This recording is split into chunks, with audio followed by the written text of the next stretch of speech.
What's up, everyone? This is Jay from Revolution Radio, and today I wanted to talk about a story that came. It's come back to us. It's a little old, from late August, where Zachary Christensen, a police officer from New Mexico, had assaulted an 11-year-old girl, and it was caught on video. And now that the video has resurfaced, Zachary Christensen has resigned.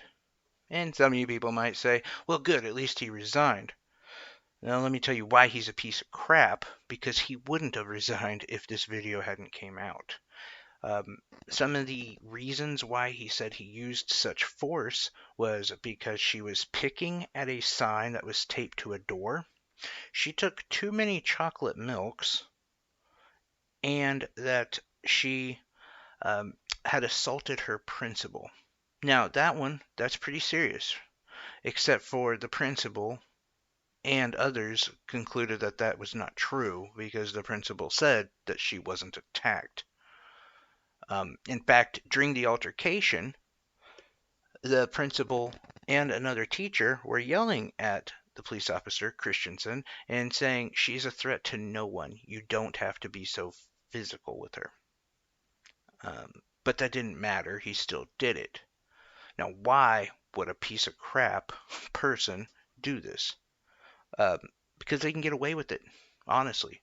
And because this person, not only being just a human pile of excrement, is also not trained properly. One thing I learned recently is that police officers who are resource officers at schools are meant to deal with children like they would with average citizens, adult citizens. There is no procedure in place, there is no training, there is no extra de escalation training. No, nothing. There's no handbook. The same handbook that they use in schools is the same ones they use out on the streets. Now, here's what we can do to stop this kind of crap because it's happening more and more. The first thing, we need to put pressure on the police departments and on the schools and say that the resource officers are people that we need to choose. We need to interview these people. We need to have access to who they are. They are looking after our children, for God's sakes. We have that right. We also need to put a lot of pressure on the police department to implement special training for resource officers, training in de escalation, training to deal with children, special training that can help them be more sensitive and less likely to assault and treat children like criminals. Because when they treat children like criminals, children often become criminals. There is such a thing as a school to prison pipeline, and we've seen it all too often in urban areas like Chicago and St. Louis, and this is only growing around the country. Not only um, is this kind of behavior accepted in some areas, it is kind of advocated for because there's many privatized detention centers for children, and then what goes into privatized prisons. It's all big money. It's something that we can't understand, but it is out there, and it's something that they're actively trying to do. Now, this isn't in every area, but there you can look it up. There's certain places. I remember there was a situation down in Louisiana and in Texas where a judge was actually found guilty of keeping children in this detention center. I can't remember the specifics, but it was for it was like a youth incarceration kind of thing. Um, and some of these kids did something as little as threaten their parents, and they were held there for years. And then you found out that the company who owned that center was paying the judge. It happens far more than you think. There's an insane amount of that going on. So that's one thing that we need to handle, and one thing that we can do to stop this is to be more active and to put more pressure on the police department. Demand special training. We can't see this as our children being abused. It'll happen. Maybe not to your kid, but to a child you know, for sure. We see this way, way too much, and it's something that we can control right now, and we need to. All right, the other thing I wanted to talk about, and it kind of got pretty, pretty major attention yesterday.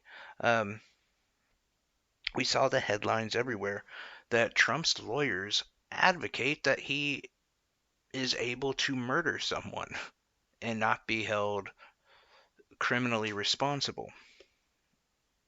And they did.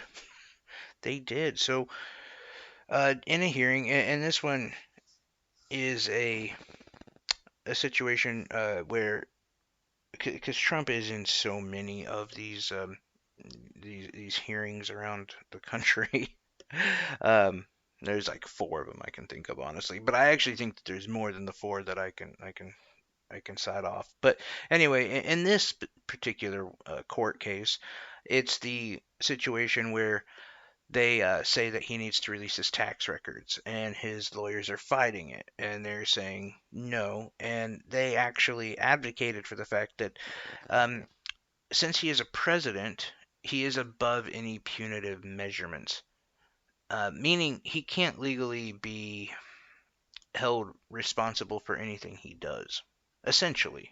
The judge was shocked by this, and he, in fact, is the one who brought up the question.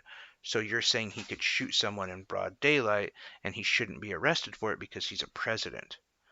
And Trump's lawyers said yes, there should be no punitive actions um, met with the president of the United States because essentially he's above the law. That's me paraphrasing at the end, but that's exactly what they're saying. Now, why is this so important? And I think most of you can already figure this out. Because as far-fetched and psychotic as this seems, and just the defense in general seems insane, but if for some reason this judge were to agree with Trump's lawyers, not only we have the tax stuff, which I think isn't that important, to be honest. I mean, I would like to know. I think we have the right to know, but it's not nearly as important as the fact that the judge would be agreeing with this premise. And the judge would say, yeah, the president is above the law.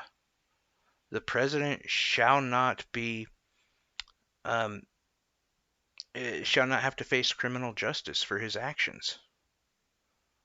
Now, why is that a problem? Well, first off, we just created a tyrant. There we go. There's our dictator in chief. I mean, that's what we did just by that case. That case and that ruling could set precedent for the next 100 years of our declining country.